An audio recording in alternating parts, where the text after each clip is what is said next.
Fellow film fans, what up? It's your boy Tay, and this is Tay Talks Talkies. White Lotus, written and directed by Mike White. This show is fantastic. It took soap operas, that melodrama from soap operas, and took it to the whole next level. Put it on steroids, got it all juiced up, and made something great. I want to talk about it with you guys. I just finished the first 2 seasons, and I loved it. Let's talk about White Lotus. So season 1 takes place in Hawaii, and Hawaii, obviously, is gorgeous. So a big part of this show is the appeal of the setting. So you put a beautiful setting, then you get the actors, you get the characters. Beautiful actors. You add beautiful actors in front of that beautiful backdrop, and you add beautiful dialogue with beautiful narrative, and that's what makes this show so good. That juicy, melodramatic feel that soap operas had gets replaced with a completely reinvented and souped up version of that with good actors instead of the cheap daytime actors you get for these low budget shows. You get a high budget, you get a really big budget that only HBO could foot, and you get something truly great. So why do people like soap operas? Because of the melodrama. All of the ridiculous, completely elevated levels of emotion. All of these juicy, really scandalous things, infidelity, murder, accidents, blah, blah, blah. All that juicy stuff that people tune into soap operas for, Mike White took that and he built upon it, and he created something actually quality, something actually great. Not to disrespect soap operas, but they never had the greatest actors. Why didn't they have the greatest actors? Because they never had giant budgets. So when you're given a giant HBO budget, you can get all the great actors, pull together this great ensemble cast, and make something actually great. And White Lotus is just that. It's something great.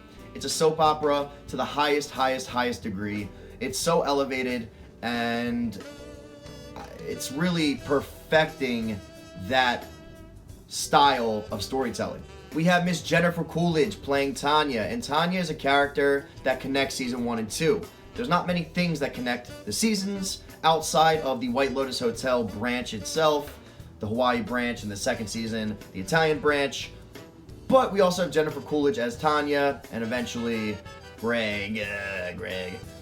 They're the connecting factors between season 1 and 2, and Jennifer Coolidge is fantastic. She's superb. She brings this character to life with such rich fullness. You really believe she's a real person.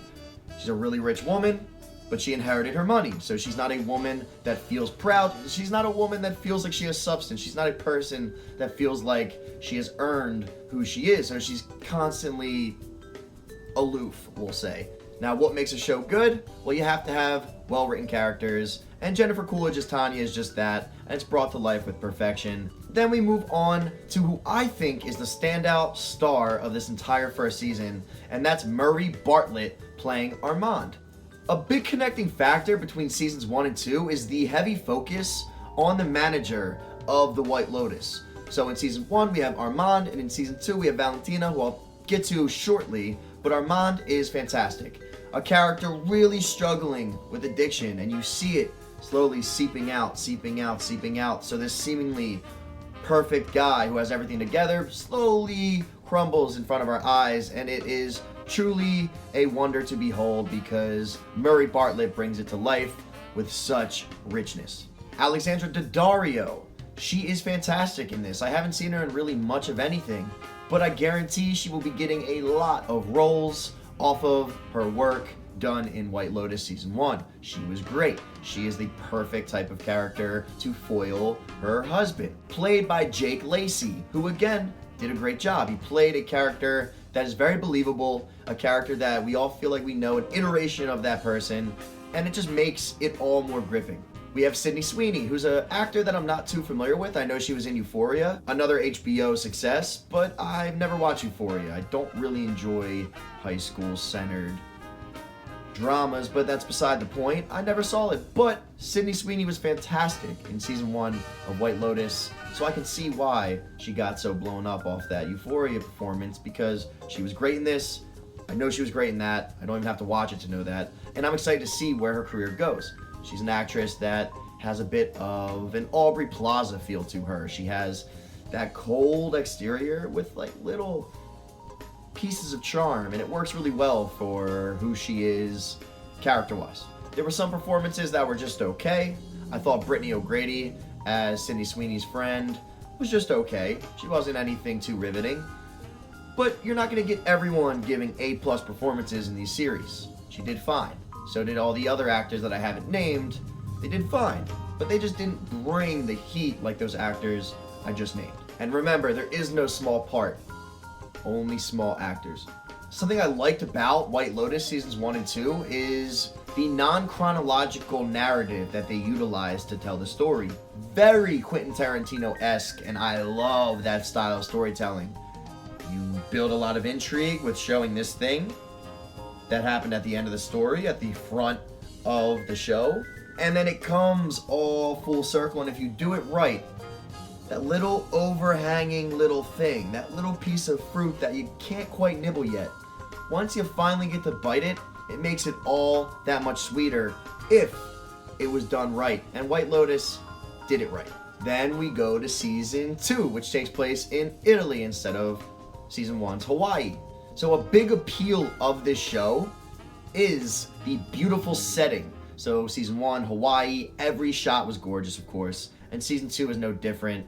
I think part of it was shot in Hawaii, but the Italian scenes, absolutely gorgeous. And you pair that with really beautiful women. So in season 1, we have some really beautiful actresses. And in season 2, we have even more beautiful actresses. And the way everything is colored, the way that the post team graded the aesthetic of the shots, it was just gorgeous. And I have to say, it's probably one of the most gorgeous shows I've ever seen, if not the most gorgeous show I've ever seen. I'm a very big Sopranos fan, so seeing Michael Imperioli working with HBO again was exciting. It felt like something special was in the works, and truly something special was in the works. Michael Imperioli brings his Christopher Moltisanti-ness, but in a much more reserved way, to the role he plays in season 2, and it is delightful to watch him on the screen again. His relationship with his father in the show, F. Murray Abraham, who is fantastic as well, that relationship was very raw, very real, but had some really sweet moments that you really, really feel endeared to their relationship. Theo James, an actor I'm not very familiar with, played a douchey character. We had a douchey character in season 1. We have a douchey character in season 2. They're very different characters. On the surface, they seem similar, but they're very different. And I think that's what White Lotus does so well. It gives a familiar skeleton from the first season, and in the second season, it just changes things. And it doesn't feel like it's contrived or forced. It doesn't feel like it's not inspired or it's just doing the changes just to do them. It all makes sense, and it all feels coherent. It gives season 1 and 2 a really strong coherence, and I'm a big fan of narrative coherence. This time, playing our eccentric manager of the White Lotus Resort, we have Sabrina Impacciatore playing Valentina, and she was awesome. I loved her character, so complex. You don't really like her that much up front, and she really grows on you, and that's intentionally designed. She's a great character, great performance, and I loved watching her on screen. Simona Tabasco and Beatrice Granot play Lucia and Mia, and they are mesmerizing. When they are on the screen, you cannot look away. Their beauty, but also their charisma, their personality. They're not just incredibly gorgeous, which they are. They are very entertaining characters, and you can't help but like them. You just can't. You really root for them, even though maybe they're people you shouldn't root for that much. It's hard. That's what makes this show so great. There's so many gray. It's not black or white. We're not painting characters as good or bad in a show like White Lotus. We're giving all those beautiful strokes in between those two shades, and you're giving all of these gray characters. Some are darker gray, some are lighter gray, some are more balanced gray, but we're getting nothing but gray characters because that's how real life is. We don't have good or bad. No one's truly entirely one or the other, so that's why I like shows like this. They feel grounded, they feel real, they feel authentic. And God, I love you, Lucia and Mia. Mwah. Again, Jennifer Coolidge, plays Tanya beautifully. Tanya in this has a little bit more emotion to display, and Jennifer Coolidge really brings it to the screen. She brings her A game. Actress that I feel like hasn't been given fair chances at roles. She's really making the most out of this one, and I know for a fact, we've all seen the Old Navy commercial, and I know for a fact she'll continue to get work based on how great her performance was in this show. And again, we have that non-chronological narrative storytelling being utilized here in the same way it was in the first season, but I feel like it's done even better here. I think season 2 is an improvement upon season 1, and that's saying a lot because season 1 was fantastic, and that's always an amazing sign. If there is more to come, it's always a great sign that we're trending upward. If season 1 was an 8 or 9 out of 10, I have to say season 2 is a 9 or a 10 out of 10. It is that level of quality. And I think for what that type of story is, Mike White cracked the code. He figured it out. He knows how to really grip you, really make you feel intrigued in the story being told, really make you feel endeared to the characters that you're watching. And even though sometimes they're doing questionable things, you still see the humanity in them. You still see why they're doing that. And it brings this story, the first season story and the second season story, it brings them to levels that no soap opera in the history of the planet Earth could ever do. Because with that great HBO budget, not only could they afford better actors, better cameras, better setting, all that stuff, but they can also afford to not only rely on dialogue to communicate really intense emotions. They could actually hit the pavement, go shoot some crazy things going on. When it comes to viewing something, I don't get very anxious very often. This show, especially season 2, had my palms sweating. I was feeling so anxious for so many of the scenes. And it's not like the world's on the line like it is in MCU films or other films. It's not like there's millions of lives on the line or thousands of lives or even more than really a couple. But with that compelling storytelling, with those richly written characters, with these really meticulously made scenarios, everything just makes sense. Everything comes together beautifully. And I feel like the endings wrap together the story in such a perfect way.